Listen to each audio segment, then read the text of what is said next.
first class was on a Monday. Maya was going to wake up for the midnight feast because she was going to be fasting for the whole Ramadan for the first time. The meal was close to her and it was going to happen before dawn.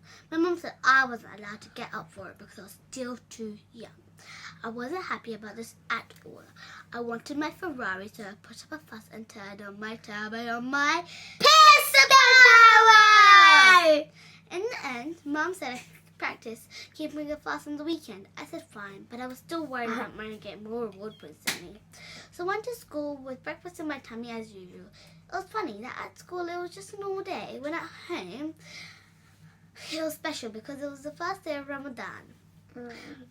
And no one could stop talking about it. Nobody in my class was talking about it, which is why I was super surprised that when Mrs. Huntington bounced over to my table and said, "Happy Ramadan, Emma!" I think my cheeks might have gone red, but I looked at her. "Happy Ramadan, girls," and managed a very small thank you. "Are you fasting?" she continued, crouching down near my chair. "No, I'm not allowed," I said. "Oh well," she said, "I'm happy to go easy on you for PE if you ever do." And she went to write the date on the board. The first person I saw when I looked up was Daniel. Something was making him red and fidgety and really angry. Could it have been jealousy? At break time, Daniel came over to where Charlie and I were sitting doing cool graffiti drawings with chalks on the floor. "You're a teacher's pet!" He spat out the words as if it were a really nasty part of a pet, like it's poop. Yuck.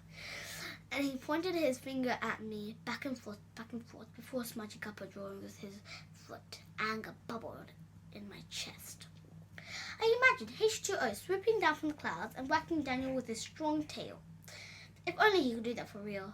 I was so tired of Daniel using any old excuse to pick on me. "Go away, Daniel," I said. "What will you do? Call your girlfriend Mrs. Huntington?" "She's not his girlfriend," said Charlie. For a second, I thought Daniel was going to do his head biting thing again. But luckily, he saw one of the teaching assistants coming towards us, so he ran away. The teaching assistant walked past us slowly, asking if everything was all right. I said yes, even though it wasn't. Afterward, Charlie asked me if we should go and tell her or Mrs. Huntington that Daniel was being a big fat bully. I shook my head.